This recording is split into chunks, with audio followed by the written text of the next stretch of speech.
everyone, and welcome to another episode of Moxham Trails. On my last visit, I prepped the driveway for a load of gravel by moving the picnic table and clearing the saplings at the end of the driveway. I also set up the trail cam in hopes that I might catch the delivery being made. As you can see, the driver was able to drop spread the load to some extent, but there were still several thin spots and piles in other places. So when Joe volunteered to help, I jumped at his offer. The first thing that struck me when Joe and I arrived was the consistency of the gravel, if I can even call it that. It looks more like dirt to me. The stone I ordered is called item number 4, and it's specifically made for driveways. It's a mixture of gravel pieces and finer material like sand. And I guess technically that's what this is. I just wasn't expecting so many fines. But as Joe and I got to work spreading the piles, I realized that this might be exactly what the driveway needs. Beneath the thin layer of dead grass, there are remnants of an old driveway that the loggers used to access the property. They dumped large stones that were probably great for their trucks, but not so good for cars and SUVs. This sand is going to settle in between those larger stones and pack them together nicely.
Eventually we had the pile spread to the point where Joe could pull in and we could set up camp. That includes unloading the car, finding a spot for the picnic table, and setting up the tents. Unfortunately, this will be another visit without Ethan. He's not a fan of the black flies. Then it was back to work on the driveway. It's the music that we choose. It's the music that we choose. It's the music that we choose. It's the music that we choose. It's the music that we choose. It's the music that we choose. It's the music that we choose. The music that we choose. The world is spinning too fast. I'm finding Nike shoes to keep myself tethered to the days I tried to lose. My mama said to slow down, you must make your own shoes. Stop dancing to the music, I've got gorillas in a happy mood. Keep my groove on. It's the music that we choose. It's the music that we choose. It's the music that we choose. It's the music that we choose. It's the music that we choose. It's the music that we choose. Then Joe made the very good point that all work and no play makes Moxham Trails a dull place, so we ditched the shovel and the wheelbarrow for our bikes and we went for a ride. Joe's never ridden multiple choice before, he's only seen it in videos, so we decided to spend some time there. He agreed that it's a great beginner trail with a lot of potential. He even found this little rock drop that I had never noticed before. This will be perfect for Ethan to learn on.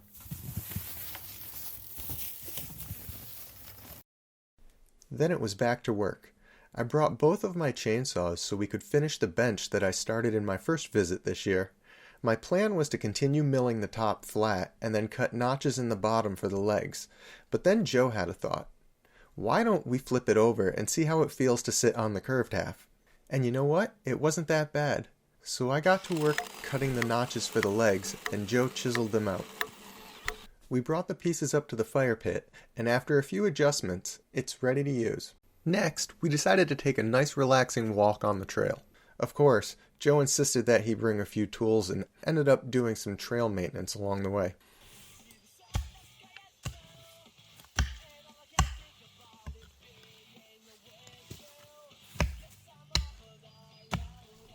When we got back to camp, we called it a day, and the next morning, both of us were feeling the effects of all the work we had done.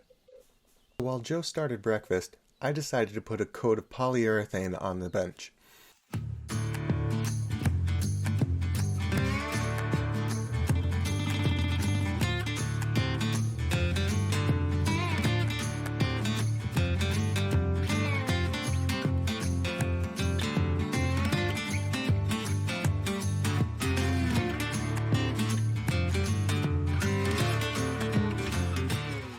We had planned on spending day 2 building some kind of wooden feature, maybe a berm on B&B or a bridge on Upchuck.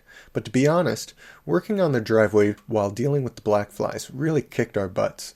So instead, we decided to take the survey flags into the woods with the intention of mapping a new trail. We discovered this spot on our walk the night before, and it seemed like a natural turn off of Upchuck. Joe and I easily agreed on what line the trail should take, and it ends in a nice little downhill section that connects back to Upchuck. We were more focused on mapping than filming, so I don't have much more footage. But before I go, I want to thank my friend Kathleen for this Bluetooth speaker. It has a memory card, which means that I don't have to waste the battery on my phone streaming music while also using it to record. We used this all weekend, and it was a real morale booster. Between the bugs and the fatigue, we decided to call it a day, and with that, we packed up camp and headed home. Thanks for watching. We'll see you next time on Moxham Trails.